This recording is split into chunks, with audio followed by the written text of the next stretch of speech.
The Indiana Fever go into New York and walk out of New York with a W in hand. Things that I love. A single grainy photo has the entire sports world buzzing. And it's not a highlight reel dunk or a game-winning shot. It's a candid behind-the-scenes image that seems to show WNBA phenom Caitlin Clark wearing a back brace, a sight that the league and her team almost certainly never wanted the public to see. This single image, blurry and snatched in a moment of vulnerability, has ignited a firestorm of speculation, raising a terrifying question. Is the biggest star in women's basketball hiding a serious injury?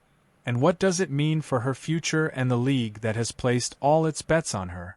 The silence from the Indiana Fever's camp is deafening, a void of information that only makes the swirling rumors grow louder and more menacing.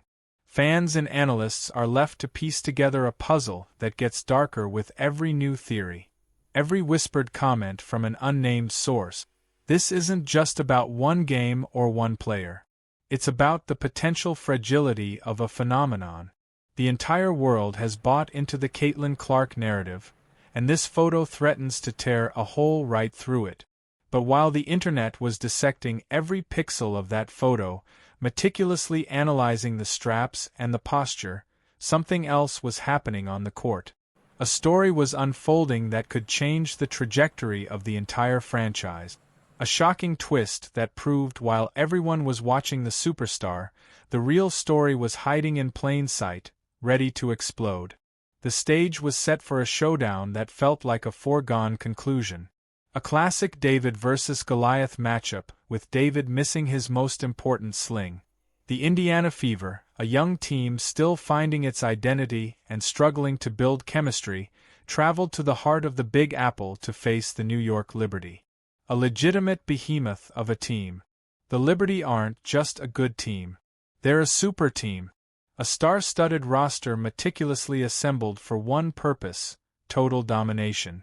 They feature legends like Breanna Stewart, a two-time MVP, the unstoppable force of Jonquil Jones in the paint, and the sharpshooting phenom Sabrina Ionescu, a player who can change the game from beyond the arc. They are a championship-caliber machine designed to dismantle opponents with ruthless surgical efficiency. For the Fever, this was supposed to be another tough lesson. Another trial by fire in a season already full of them. The expectations couldn't have been lower. All eyes as always were on Caitlin Clark. But she seemed off from the moment she stepped on the court. A shadow of her usual explosive, confident self, which only added more fuel to the rumors swirling around her health. The arena was buzzing with an electric energy, but it was all for the home team. No one, absolutely no one in that building or watching at home expected what was about to happen next. This was supposed to be Clark's stage, but a different hero was about to steal the spotlight. From the opening tip, it was clear this wasn't going to be the expected blowout. The Fever were fighting back, but the engine of their resistance wasn't the player everyone anticipated. It was Sophie Cunningham. She stepped onto the court not like a role player, not like a supporting cast member, but like a woman on a mission, possessed by an unshakable confidence that bordered on sheer arrogance. It started with a three-pointer from the wing, a catch-and-shoot motion so pure it seemed to hang in the air, an eternity before splashing through the net, silencing the boisterous home crowd for a brief, stunned moment. Then came another and another. Cunningham was playing in a zone, a state of flow that was mesmerizing to watch and terrifying for the Liberty to defend. She was hitting impossible shots with defenders draped all over her, pulling up from deep with a hand in her face, and driving into the lane with a reckless abandon that sent a clear message. She would not be intimidated. She was playing with a level of aggression and precision that left the Liberty's elite defenders, players known for their lockdown capabilities, completely stunned and scrambling for answers. Every time New York went on a run, every time they threatened to pull away and turn the game into the rout everyone anticipated, Cunningham had an answer. A clutch shot that stopped the bleeding. A critical steal that shifted the momentum, a fiery display of emotion that jolted her teammates back to life. She was a one-woman wrecking crew, a relentless offensive force that single-handedly kept the Fever in a fight they had absolutely no business being in. The performance was so dominant, so utterly unexpected that for long stretches of the game, you completely forgot who the so-called superstar on the team was supposed to be. This wasn't just a player having a good night. This was an eruption. But what Sophie Cunningham delivered was far more than just a spectacular number of points on the scoreboard. It was a masterclass in leadership that emerged from a vacuum of uncertainty. With Caitlin Clark playing a more subdued, almost hesitant game, visibly reluctant to attack the basket or take her signature deep threes, the team was desperately searching for an on-court general, a voice to guide them through the storm of facing a super team in their own arena. Cunningham became that voice, and she was loud. She was the one directing traffic on defense, barking out assignments, and calling out switches with the authority of a seasoned veteran. She was getting in her teammates' faces during dead balls, not to criticize, but to demand more, to ignite the fire within them. You could see her passion spreading like a contagion throughout the roster. Players who had looked timid and overwhelmed in previous games were suddenly playing with a new edge, a new level of grit and determination. She wasn't just scoring. She was elevating everyone around her, transforming a collection of young players into a cohesive fighting unit. This wasn't the quiet, supportive role player that fans were used to seeing. This was a commander taking charge of her unit in the heat of battle, exposing a leadership void that perhaps no one, not even the coaching staff, knew existed. And it begged a crucial question. Was this just a one-time explosion fueled by adrenaline? Or was the team's entire hierarchy being rewritten right before our eyes, all while its biggest star was battling a silent, hidden war with her own body? And what happened next would change everything, sending shock waves through the league. So, let's go back to that damning photo. The image that started it all. The picture of Caitlin Clark in a back brace wasn't leaked by a major sports network or a trusted insider. It surfaced in the murky, chaotic corners of social media, allegedly posted by a fan who claimed to have snapped it near the team's locker room after a game.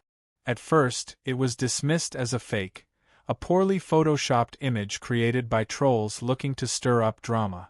But as internet sleuths on platforms like Reddit and X began to dissect it, the details started to look chillingly real. The quality was poor, but the brace appeared to be a professional-grade medical device, the kind used for significant lumbar support following a serious strain or even a fracture. Suddenly, the speculation wasn't just idle fan chatter. It was a full-blown crisis for the Indiana Fever's front office. Theories exploded across the internet, each one more alarming than the last. Was it a stress fracture? A common but debilitating injury for basketball players, a herniated disc which could have long-term implications for her career? Or was it the result of a nasty fall she took weeks ago? An incident that the team had brushed off as minor but was actually far more serious. The Fever organization went into full damage control mode, issuing a vague corporate-sounding statement about managing player workloads and proactive recovery protocols, a classic non-answer that only intensified the mystery and fueled the fire of speculation. Insiders began to whisper to reporters off the record, suggesting that Clark had been receiving treatment for back issues for weeks, a secret kept under tight wraps to avoid creating a panic among fans and, more importantly, among the league's new corporate sponsors. The back brace, if real, wasn't just a piece of medical equipment. It was a symbol of a secret, a shocking revelation that the face of the league, the golden goose of the WNBA, was far from 100% healthy. This potential injury reveals a much darker, more troubling reality about the current state of the WNBA and the crushing weight of fame. Caitlin Clark is not just a player. She is an economic engine, a cultural phenomenon. Her arrival has brought unprecedented viewership numbers, sold-out arenas in every city she visits, and million-dollar media and merchandise deals. The league, its teams, and its broadcast partners have an immense financial stake in her being on the court every single night performing at a superstar level. This creates a dangerous, almost unbearable amount of pressure to play through pain, to ignore the warning signs the body is sending when it's being pushed beyond its limit. The WNBA schedule is already notoriously grueling. A relentless grind of games with cross-country travel sandwiched in between, often on commercial flights. For a rookie who just came off a long and emotionally draining college season that ended in the NCAA championship game, there was no off-season, no time to rest, recover, and prepare her body for the next level. She was thrown directly from the college inferno into the professional fire, expected to single-handedly carry a franchise and elevate an entire league on her shoulders. The back brace in this context looks less like an isolated injury and more like an inevitable consequence of a system pushing its most valuable asset to the absolute breaking point. It raises an uncomfortable and urgent question. Is the league's explosive, much-needed growth coming at the direct cost of its biggest stars' long-term health? What a DMN mess this could become if the answer is yes. Cunningham's historic out-of-nowhere performance, coupled with the swirling mystery surrounding Clark's health, has completely upended the Indiana Fever's internal dynamics, creating a new and unpredictable landscape. Before this game, the team's identity was simple and clear. It was Caitlin Clark's team. The offense ran through her. The media attention was almost exclusively on her, and the team's success or failure rested squarely on her young shoulders. But now all of that has been thrown into question. Sophie Cunningham proved that she is not just a supporting character in the Caitlin Clark show. She is a legitimate force, a player capable of taking over a game and leading the team to a shocking victory against an elite opponent. This creates a fascinating and potentially volatile new reality for the franchise. In the best-case scenario, the Fever now have a formidable one-two punch, a dynamic dual threat that will make them infinitely harder for opponents to defend. Teams can no longer throw all their defensive resources at stopping Clark when Cunningham is on the floor, capable of erupting for 30 points at any moment. But this sudden shift could also introduce a new layer of complexity and tension into the locker room. How does the established superstar, the face of the league, adjust to sharing the spotlight with a teammate who just dramatically outplayed her on a national stage? How does the rest of the team respond to a new assertive leader on the floor, potentially shifting their allegiance and focus? This single game may have saved their season from a downward spiral, but it also opened a Pandora's box of new questions about who this team really is and who will lead them into the future. It's a development that could either forge them into a true contender through healthy competition or fracture them from within due to ego and jealousy. It's a ST show waiting to happen or a championship team in the making. So, as the dust settles on one of the most shocking upsets of the WNBA season, two powerful and conflicting narratives emerge, leaving the future of the Indiana Fever shrouded in a dense fog of uncertainty. On one hand, you have the triumphant feel-good story of Sophie Cunningham's ascension. A gritty player who seized her moment in the spotlight and proved to the world that she is a star in her own right. A fiery leader who can carry her team to victory against all odds. On the other, you have the ominous and deeply unsettling story of Caitlin Clark, a generational talent apparently battling a secret injury, a walking symbol of the immense physical and mental pressure the league has placed upon her young shoulders. The real question is not just who will lead the Fever going forward, but what this single dramatic night in New York truly exposed to the world. Was it the birth of a new dynamic duo that will take the league by storm and turn the Fever into an unexpected powerhouse?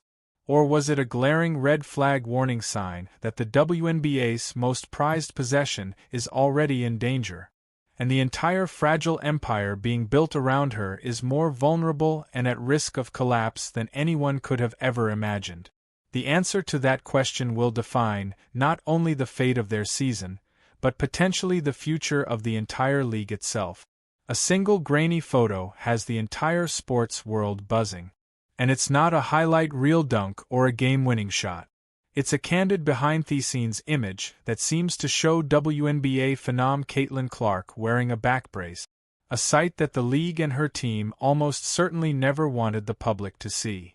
This single image, blurry and snatched in a moment of vulnerability, has ignited a firestorm of speculation, raising a terrifying question. Is the biggest star in women's basketball hiding a serious injury? And what does it mean for her future? And the league that has placed all its bets on her? The silence from the Indiana Fever's camp is deafening, a void of information that only makes the swirling rumors grow louder and more menacing.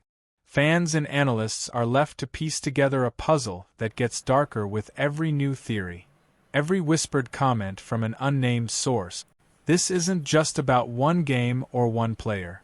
It's about the potential fragility of a phenomenon.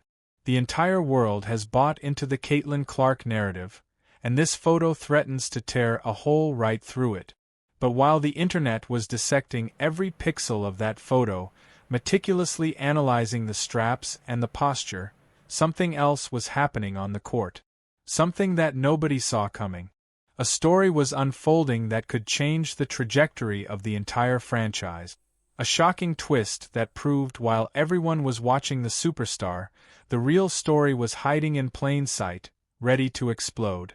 The stage was set for a showdown that felt like a foregone conclusion. A classic David versus Goliath matchup, with David missing his most important sling. The Indiana Fever, a young team still finding its identity and struggling to build chemistry, traveled to the heart of the Big Apple to face the New York Liberty. A legitimate behemoth of a team. The Liberty aren't just a good team. They're a super team.